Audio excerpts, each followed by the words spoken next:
Did it get any better than that? Look at that. Look at the body lines. Look at the headlights. Look at the grills. Man, the E38 nailed the 7 Series, and I've really come to respect and understand the E32 a little bit better over the past few days, as we had that 1990 or 91 E32 750 in the shop yesterday for rear door panel sunshade retrofit. That car was kind of a dark maroon metallic color. I didn't get a chance to film it, but man, this is golden age, peak BMW. So this one's been paint corrected, ceramic coated, and we had planned to deliver it right after that. And unfortunately, the additional driving brought up a recurring issue that we've had with this car for a few months now. It's the oxygen sensor. So we've got, I talked about it before, but we've got a fault for the post-cat bank 1 O2 sensor. We've changed the sensor, swapped the sensor, checked the DME, checked continuity, swapped the DMEs. The M73s run, of course, in 2 banks of inline 6 cylinders.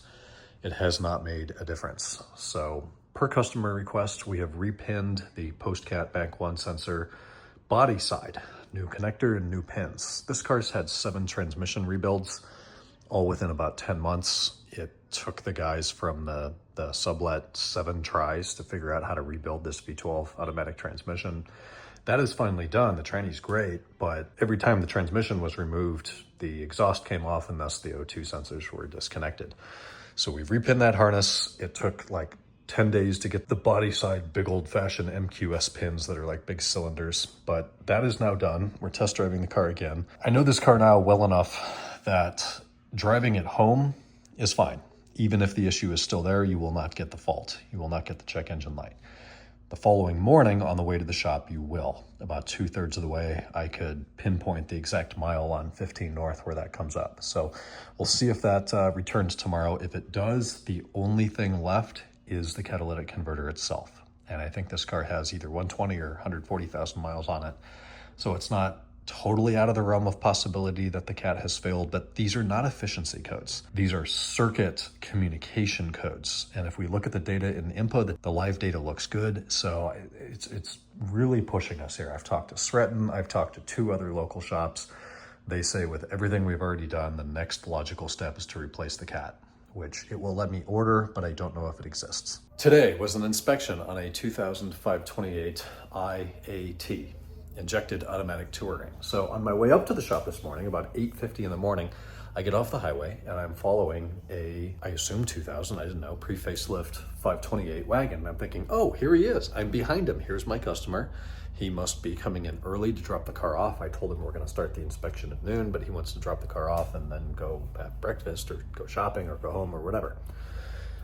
Follow him off the highway, turn left through Escondido, past the dealerships, and then instead of turning left on Enterprise Street into the shop complex, he goes straight. And I'm thinking, okay, there's a gas station down there, there's some restaurants, he's probably gonna go have breakfast and or get some fuel. No, it's not that car. What are those odds? I see like 1 528 touring a month, maybe, and the one I follow in this morning when I have an appointment for that car is not the customer. I hoped it was, because it was a Barrett's blue wagon on style 5s. You know, the paint was a little rough, but it looked nice. It looked like it'd be a decent inspection candidate. Anyways, actual car comes at like 12. That's when he was scheduled. And it's not Barrett's blue, it's titanium, 2005-28 IAT. Gray interior, 214,000 miles. Pretty much all original. Complete suspension minus the shocks. The shocks or struts are Gabriel brand, made in China, aftermarket. I had never heard of that. Everything else, control arms, links, there's not one solid ball joint bushing on that car. He's got kind of a lot of work to do. Cosmetics are a little rough. It's a car that needs some attention. So talked to him today, came up with kind of a early plan for how we're going to approach this service. The inspection took a long time to complete and write up just because it's a lot of detail and a lot of parts that need attention to put into that report. But that is done. It was the majority of the day. Tobin was very productive today. He finished ordering the parts for the E46. 05-330, we're doing a huge restoration on that. That car is going to be new at the end of this. It's going to be a 20-year-old brand new E46 330.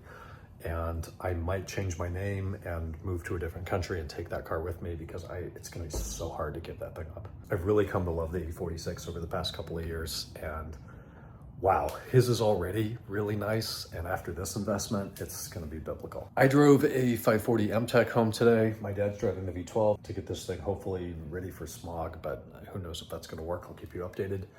540's running fairly well. We've had the issue with the check engine oil level, even with a new sensor. We chased the wires down, found out that the DME was being pumped full of oil from bad Vano solenoids. So Vano solenoids have been replaced, new engine harness, cleaned out the DME, sensor is still new, and so far so good. No warnings, check engine oil level on the way home.